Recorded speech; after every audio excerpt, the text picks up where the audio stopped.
все равно надо сегодняшнюю Дездемону задушить сегодня твоими руками. Поступить в театральный вуз вдруг Армен Джигарханяну не удалось имени Станиславского и проработал там более 10 лет. И вдруг в его жизни появилась Татьяна.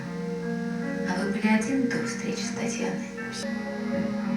Потому что более удивительного Господь Бог не мог. Я думаю, это самое великое, что представляет.